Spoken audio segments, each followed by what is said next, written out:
And as we take a look and delve deeper into the Prime Minister's contribution to the budget debate, we're now joined by economist Keenan Faulkner. Good evening, Mr. Faulkner. Thank you so much for joining us.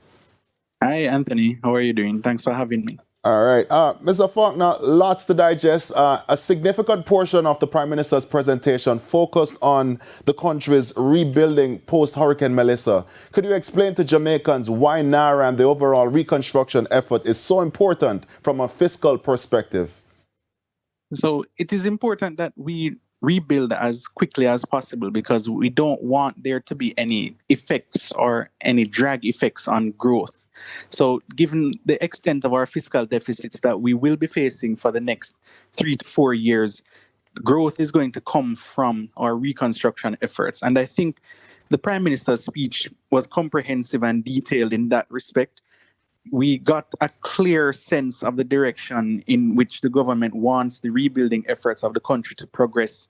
And he focused extensively on infrastructure development, which was to be expected, given that it is under his ministerial portfolio.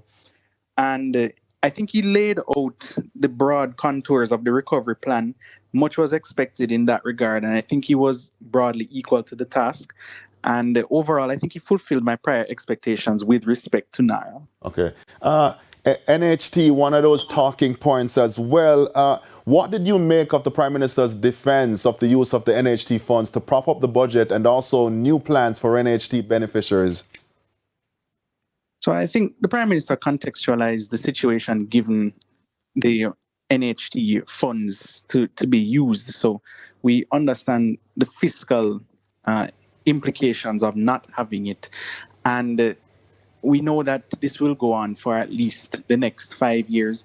Eventually, the government may have to now think about ways that it can get its regular revenues to, be enough without having to sort of draw down on the funds in the future or indefinitely. I think the reforms that were announced were generally positive, and especially the one relating to the deposit for young homeowners, because that is seeking to address a critical problem in home ownership, which is normally the deposit, and that is the first step in that process. So taking that measure, I think, was significant. Okay.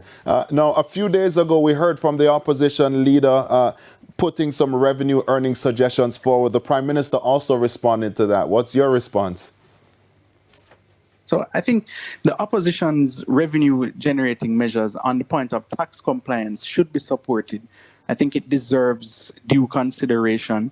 It may not be that within the next fiscal year that will be implementable, but for the long term, we do really need to focus on increasing and enforcing compliance and eventually plugging some of those revenue leakages, which then strengthens fiscal planning. In the end, it now makes fiscal projections and forecasting much easier and stronger because they will be now more credible when the government is making a proactive effort to get all the revenues that are due to it. Okay. And just before you go, Mr. Faulkner, my final question, were there any other fiscal or social matter that you wanted to hear from the Prime Minister and he didn't address, or was there anywhere you thought was lacking? So I didn't get a sense that the Prime Minister spoke extensively on the potential impact of oil prices and the direction that might take and what effect that could mean for the fiscal profile. But I think perhaps the Finance Minister will elaborate more on that during her closing presentation next week. Yeah. On the point of capital expenditure, the government noted that it spends almost 100% of its final allocation, but it cannot execute 100% of its initial allocation, which then had to be revised downwards every year. So that means that the government cannot spend what it plans to spend at the beginning of the year. And I don't think there was a sufficient explanation or a sufficient acknowledgement of that reality. Okay. All right. Thank you so much, Mr. Faulkner. Always a pleasure talking with you. And economist Keenan Faulkner there reacting and weighing in on Prime Minister Holness's contribution to the budget debate. Now, still to come this evening, student remains hospitalized after attack by another student in St. Anne. And in business news, oil prices continue to surge as war drags on. We'll be right back.